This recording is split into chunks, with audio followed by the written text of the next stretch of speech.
Harry, orphelin élevé par les affreux Dursley, découvre à ses 11 ans qu'il est un sorcier. Il reçoit une lettre de Poudlard, l'école de sorcellerie, et entre dans un monde magique qu'il n'imaginait même pas.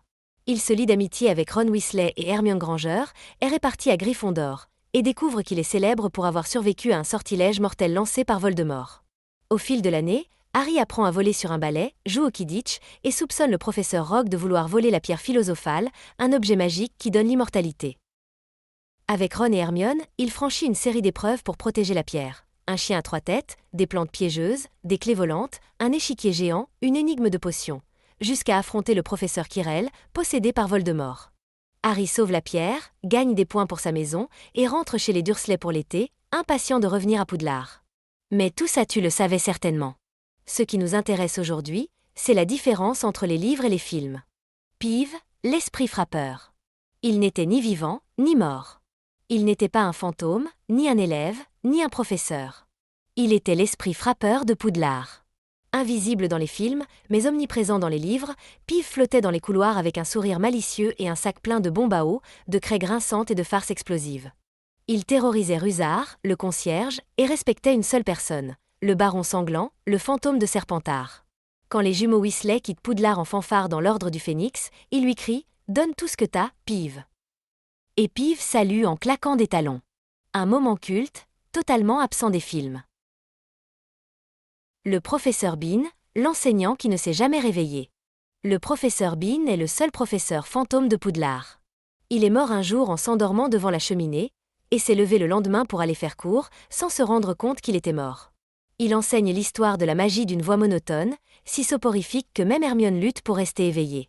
C'est lui qui, dans la chambre des secrets, raconte la légende de la chambre aux élèves. Dans les films, c'est McGonagall qui prend sa place, mais dans les livres, Bean est un symbole de l'ennui académique éternel. La vraie première rencontre entre Harry et Drago. Dans les livres, Harry rencontre Drago Malfoy pour la première fois chez Madame Guipure, la couturière du chemin de traverse. Drago parle avec arrogance, critique Hagrid, et se moque des enfants nés de Moldus. Harry, choqué, décide immédiatement qu'il ne veut pas être ami avec lui.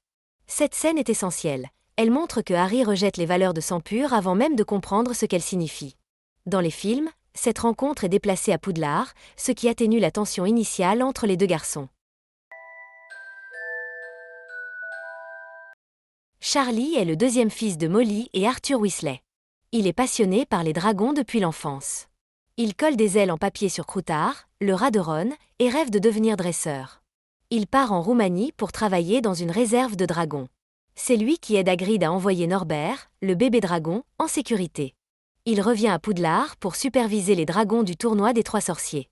Il est brave, discret et loyal, membre de l'ordre du Phénix, et combat lors de la bataille finale. Il ne se marie jamais, préférant une vie libre, au milieu des créatures magiques. Le baron sanglant, le fantôme silencieux. Le baron sanglant est le fantôme de Serpentard. Il est pâle, couvert de chaînes, et ses vêtements sont tachés de sang. Ce que les films ne disent pas, c'est que ce sang est celui de Helena Serdaigle, la fille de Rowena. Il l'aimait, mais elle l'a repoussé. Dans un accès de rage, il l'a tuée, puis s'est suicidé. Depuis, il porte ses chaînes en signe de pénitence. Il est le seul être que Peeves respecte. Il ne parle presque jamais, mais son regard suffit à glacer le sang. Un personnage tragique, mystérieux, et totalement oublié dans les films.